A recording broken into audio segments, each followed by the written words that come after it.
আমরা আশা করি একদিন সে ফিরে আসবেন এবং এই ট্রায়ালের সম্মুখীন হবেন। এইটা আমাদের ফরেন অ্যাডভাইজার এটা নিয়ে বলেছেন। আমাদের তো অবশ্যই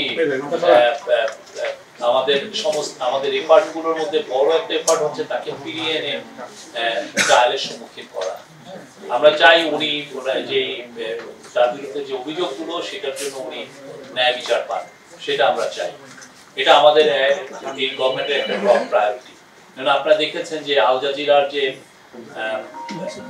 ডকুমেন্টারিতে এসছে, তারপরে বিবিসি যেটা ডকুমেন্ট, ওইখানে স্পষ্ট দেখা যাচ্ছে যে ওনার রোলটা কি ছিল। উনি অর্ডার করছেন যে কিভাবে লেথাল ওয়েপন ইউজ করতে এই প্রোটেস্টারদেরকে খুন করার জন্য। তো এইটা তো আমরা এই বিষয়গুলো এখন পুরো সারা বিশ্ব জানে মানে উনি কি করেছেন। তো সেই অনুযায়ী আমরা মনে করি যে এইগুলো যত আরো এই বিষয়গুলো সবার সামনে আসবে তত বেশি তার উপর প্রেশার তৈরি হবে যে তাকে যাতে বাংলাদেশে ফিরিয়ে আনা হয়। আমরা আশা করি একদিন সে ফিরে আসবেন এবং এই ট্রায়ালের সম্মুখীন হবেন।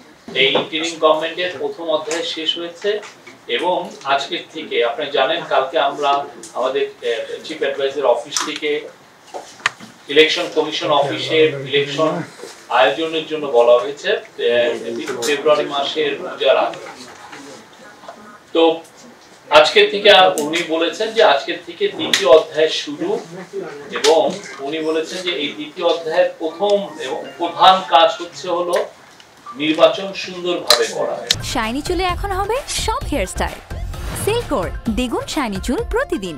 রাষ্ট্রের বিভিন্ন খাতে সংস্কারের লক্ষ্যে মাননীয় প্রধান উপদেষ্টার অনুশাসন মোতাবেক 11টি সংস্কার কমিশন গঠন করা হয়।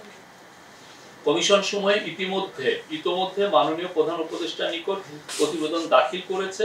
মাননীয় প্রধান উপদেষ্টার নির্দেশনা মোতাবেক নির্বাচন ব্যবস্থা সংস্কার কমিশন, পুলিশ সংস্কার কমিশন, বিচার বিভাগ সংস্কার কমিশন, দুর্নীতি দমন কমিশন সংস্কার কমিশন এবং জনপ্রশাসন সংস্কার কমিশন কর্তৃক প্রস্তাবিত সুপারিশের মধ্য থেকে মাননীয় আইন উপদেষ্টা 121টি সুপারিশ আশু বাস্তবায়নযোগ্য মর্মে চিহ্নিত করে মন্ত্রী পরিষদের বিভাগে প্রেরণ করেন।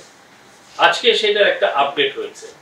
এই আপডেটে আমরা দেখছি হচ্ছে তার মধ্যে 16টি অলরেডি বাস্তবায়ন হয়েছে, 16টি সুপারিশ অলরেডি বাস্তবায়িত হয়েছে, 85টি আন্ডার মানে বাস্তবায়ন হচ্ছে, আন্ডার ইমপ্লিমেন্টেশন আছে, আর আংশিক সুপারিশ 10টি বাস্তবায়ন আংশিক এটা বাস্তবায়ন হচ্ছে, আর 10টি বাস্তবায়ন যোগ্য কিনা সেটা নিয়ে এখনো পরীক্ষা নিরীক্ষা হচ্ছে।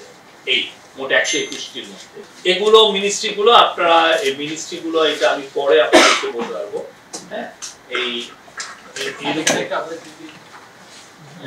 বাস্তবায়িত সুপারিশের এটাই আমি পেয়েছি।